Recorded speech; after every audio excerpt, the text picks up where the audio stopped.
Et salut à toi, bienvenue sur ce nouvel épisode du podcast Nourris ta santé. Aujourd'hui, premier épisode de 2025. Je te souhaite une très bonne année, plein de bonheur, plein de santé.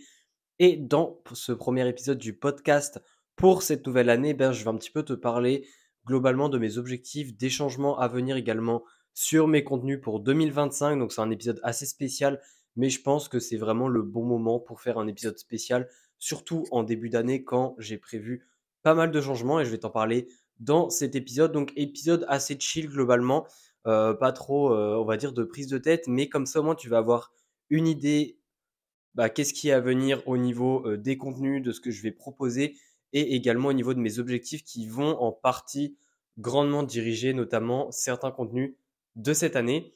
Et du coup, en tout cas, j'espère que cet épisode va te plaire et surtout, j'espère que tu as déjà réfléchi à tes objectifs, qu'ils soient liés à la nutrition ou pas, pour l'année 2025. Si tu n'as pas encore réfléchi à tes objectifs, je t'invite à l'écouter mon dernier épisode de podcast qui parle justement de ce sujet-là, de comment organiser au final et trouver tes objectifs qui sont cohérents par rapport à ce dont tu as besoin. Mais sinon, concernant mes objectifs, moi j'en ai trois pour cette année. Donc j'en ai un vraiment qui est lié avec mon application. Si tu n'as pas suivi sur Insta, et je t'invite à me suivre sur Instagram, oui, je prévois de créer une application et de développer une application. Je vais en reparler un petit peu après. Sinon, autre objectif, c'est vraiment lié avec mes coachings en tant que tel, avec mes suivis nutrition, de vraiment développer ça un maximum. Et mon troisième objectif, c'est plutôt un objectif sportif.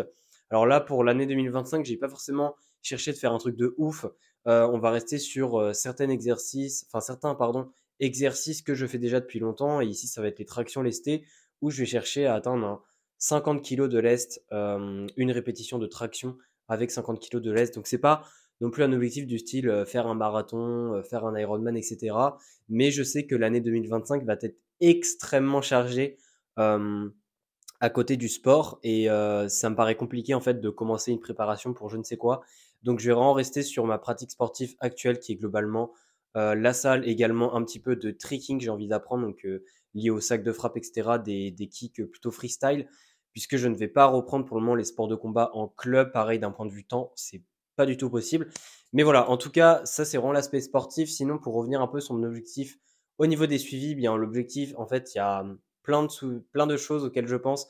Je vais pas en parler dans cet épisode parce que aussi l'idée c'est que je n'en parle pas trop rapidement, mais en tout cas les suivis nutrition, je compte vraiment les développer un maximum et les personnes que je suis en nutrition, l'idée c'est qu'elles aient le meilleur accompagnement possible et notamment au niveau des sports de combat, que je propose un accompagnement qui n'est pas possible d'avoir en tout cas dans le milieu francophone. Et ça, je pense que ça va vite arriver parce que déjà c'est pas courant les nutritionnistes spécialisés dans les sports de combat, mais en plus de ça, en France, d'avoir un suivi vraiment poussé dans ce milieu, c'est encore moins courant. Donc, c'est vraiment ce que je veux atteindre en 2025. Et enfin, pour le premier objectif, c'est vraiment, j'ai envie de dire, l'objectif qui va être le plus chronophage de l'année. J'ai vraiment prévu, en fait, si t'es pas au courant, en gros, je prévois de faire mon application, mais de la coder moi-même. Alors peut-être pas à 100%, peut-être qu'à un moment donné, je vais demander de l'aide pour des choses extrêmement complexes ou du moins pour revoir certaines choses, de l'aide à des développeurs. Donc ça, c'est possible à la fin, mais en tout cas, l'énorme partie de l'application et peut-être 90% au moins de l'application sera codée par moi-même, ce qui est un projet de fou malade puisque là, ça fait déjà 7-8 mois que je suis en train d'apprendre le code et que je code tous les jours. Je pense que j'ai peut-être loupé même pas une semaine combinée de code. Enfin, c'est-à-dire, il y a même pas 7 jours dans les 8 derniers mois où je n'ai pas codé.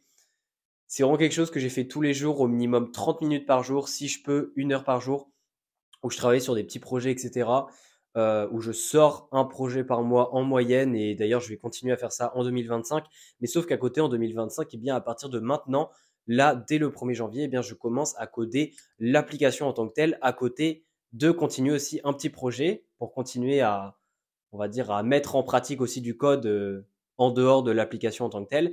Et aussi à côté, j'ai aussi prévu pour 2025 enfin là, j'ai déjà acheté des formations de code vraiment aspect pratique, aspect théorie.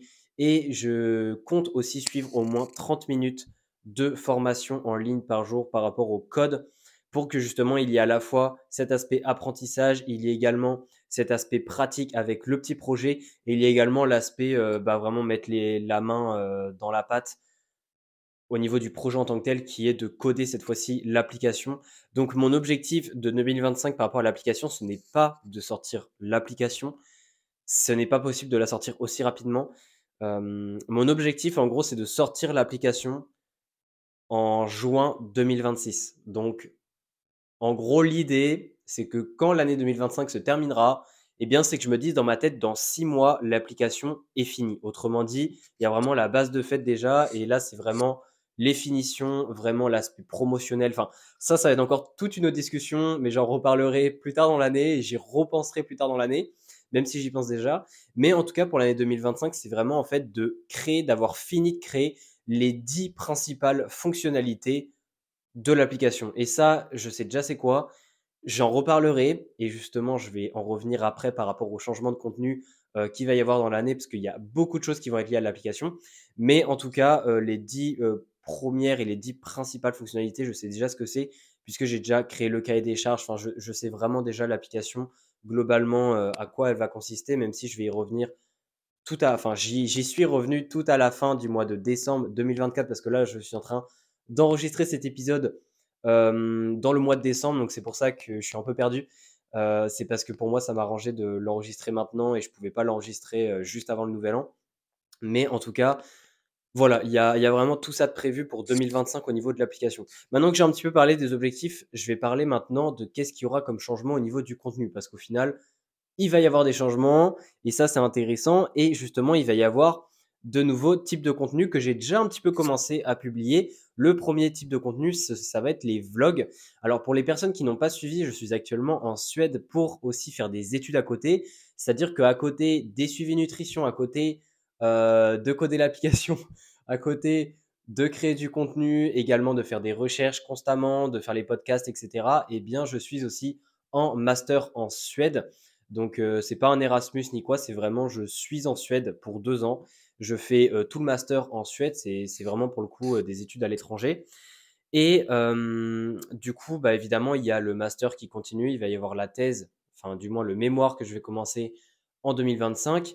Mais en tout cas, à côté du master, forcément, je continue de faire ma vie. Mais ce qui est intéressant, c'est que vu que je suis dans un nouveau pays et qu'il y a plein de choses qui sont différentes qu'en France, eh bien, j'ai envie aussi de faire des vlogs pour un peu partager à quoi ressemblent mes journées, mais aussi partager un peu des anecdotes en lien avec l'alimentation ou pas d'ailleurs par rapport à la Suède. Et du coup, j'ai commencé à le faire, hein. J'ai déjà sorti un vlog un petit peu anecdote au mois de décembre sur l'aspect des bonbons, comme quoi ils mangeaient des bonbons tous les samedis, les Suédois. J'en ai déjà parlé, mais c'est sur Instagram, donc n'hésite pas encore une fois à me suivre sur Instagram si tu veux pas louper certains de mes contenus qui sont que disponibles sur Instagram. Mais en tout cas, je compte vraiment publier plus de vlogs, que ce soit sur Instagram, mais également sur YouTube. J'en reparlerai après de YouTube. Mais voilà, ça c'est vraiment un format qui me tient à cœur. Je pense que c'est en partie aussi pour montrer aux gens un petit peu comment je suis en dehors, on va dire, du podcast, où là vraiment il y a un petit peu de préparation, il y a les recherches qui sont faites, je parle, on va dire, un minimum sérieusement, parce que souvent c'est des sujets où bah, il faut être concentré, c'est la nutrition sportive ou alors c'est la nutrition santé. Je veux dire, c'est pas non plus des sujets où je peux que faire des blagues. Donc ça me permet aussi un petit peu d'être plus avec ma personnalité dans ces vlogs.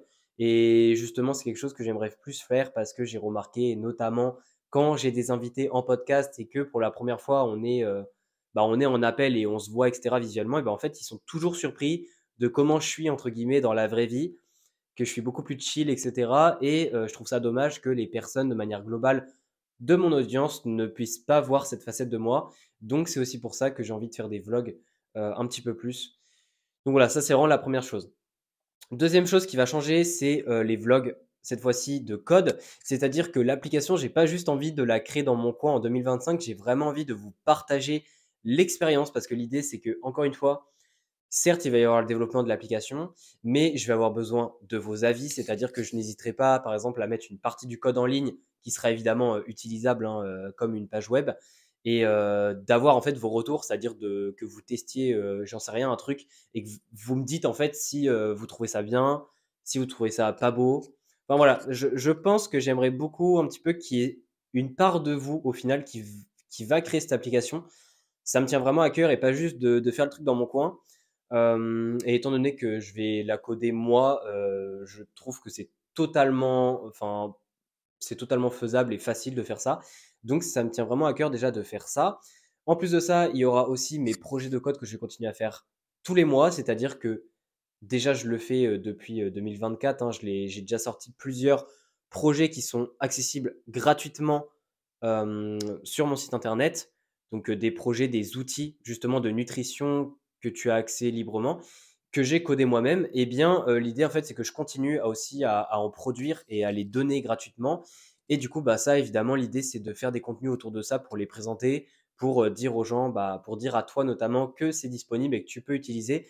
Donc c'est aussi pour ça que j'ai envie de continuer à faire des vlogs, on va dire codage. Mais du coup l'idée c'est vraiment que je fasse un vlog de code par semaine pour un petit peu faire un point au niveau de l'application et aussi faire un point au niveau du projet de code. Donc c'est un petit peu faire voilà des petits points, montrer comment ça avance, demander des avis, etc. C'est vraiment toute une aventure pour le coup. Je pense que c'est vraiment l'objectif en 2025 qui me tient le plus à cœur parce que l'application, j'ai eu l'idée depuis début 2024 et là on est en 2025, donc ça fait déjà un an que ça traîne, ça fait déjà presque un an que je mets les pattes au code, enfin que je mets les mains à la pâte plutôt à faire du code. Donc là, ça me tient vraiment à cœur en fait de quand je commence concrètement le projet de vous partager ça un maximum. Donc c'est pour ça que je vais faire des vlogs de code. Ensuite, autre chose qui va également venir, alors c'est la nutrition sportive qui va davantage prendre de la place dans mes contenus. C'est-à-dire que là, je dirais qu'en moyenne, je fais moitié-moitié, c'est-à-dire moitié nutrition sportive, moitié nutrition, un peu plus axé santé, etc. Je pense que pour 2025, on sera plutôt sur euh, trois quarts au minimum de nutrition sportive. Je sais que je suis quelqu'un qui aime beaucoup apprendre aussi sur d'autres sujets parce que même pour des boxeurs, même pour des sportifs de manière globale, c'est important aussi de garder cet aspect santé, d'être compétent, c'est-à-dire que moi, je suis compétent pour justement leur donner des conseils aussi au niveau de la santé et pas seulement dans l'aspect sportif. Donc, c'est pour ça aussi que je continue à faire tout le temps des recherches sur des sujets un peu plus alliés santé. Mais du coup, j'ai aussi envie de continuer à en partager parce que j'ai pas envie de faire comprendre aux sportifs qu'il n'y a que la performance qui compte, mais qu'il y a aussi une base de nutrition santé à avoir derrière sa nutrition sportive. Donc c'est pour ça que je garderai forcément des contenus nutrition santé, mais je vais quand même augmenter la fréquence, on va dire, enfin du moins la proportion de contenu nutrition sportive dans tous mes contenus, donc sur toutes les plateformes. Donc ça, c'est important que je le dise. Et en plus de ça, eh bien, j'ai déjà tellement parlé de nutrition santé, c'est-à-dire que sur mon podcast, par exemple, je continuerai à faire les fameuses petites séries d'épisodes sur chaque nutriment en mode premier épisode, les rôles, deuxième épisode, comment en avoir assez, troisième épisode, plutôt axé supplémentation.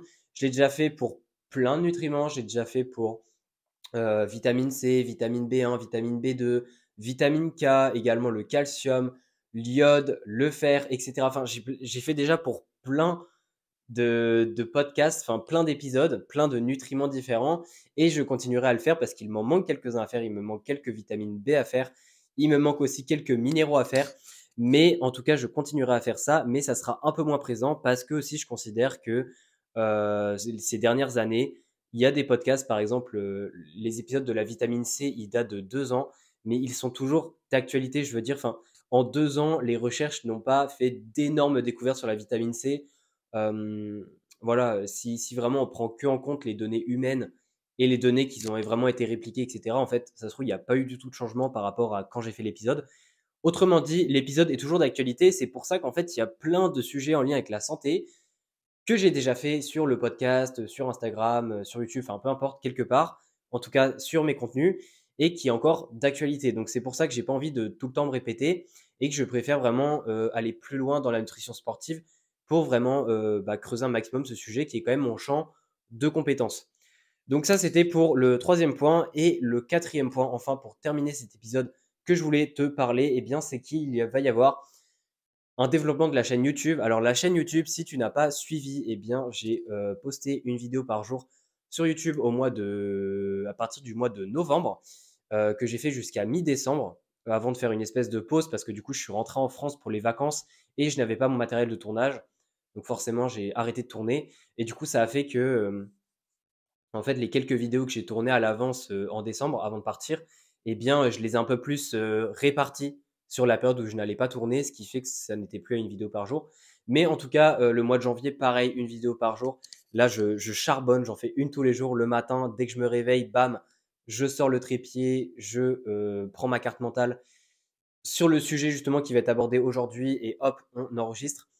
Et ça, je vais pas garder ce rythme d'une vidéo par jour, c'est juste pour me mettre un certain rythme, un certain challenge. Il y a aussi un objectif un peu de repasser pas mal de sujets que je n'ai pas discuté sur YouTube, mais que j'ai envie de discuter. Mais du coup, l'idée, c'est qu'après, dans 2025, il y ait au moins une ou 2 vidéos par semaine sur YouTube. Je ne sais pas encore exactement. Mais en tout cas, ce sera des vidéos un peu plus travaillées au niveau de la forme. Là, les vidéos que je sors tous les jours, c'est pas forcément beaucoup travaillé. C'est-à-dire qu'il y a juste un zoom au début. Globalement, il y a des cuts. L'audio est évidemment qualitatif. La vidéo est aussi qualitative. Mais ce que je veux dire, c'est que on n'est pas sur des images qui pop toutes les 3 secondes, des extraits vidéo. Enfin bref, on n'est pas sur ça encore. Mais peut-être que, enfin, je pense que je vais faire quand même du montage beaucoup plus poussé en 2025 quand il y aura un rythme un petit peu plus réduit. Mais en tout cas, la chaîne YouTube, je compte vraiment partager un max de vidéos, des vidéos assez longues, je pense, au minimum 10 minutes. Là, il y a pas mal de vidéos que je fais qui durent moins de 10 minutes, mais je pense que par la suite, ça sera plus des vidéos d'au moins 10 minutes vraiment axées, pratiques. Je vais tester plein de formats. Je ferai à la fois des vlogs, comme je l'ai dit avant. Je ferai des vlogs aussi sur YouTube, donc des vlogs un peu plus suède, etc.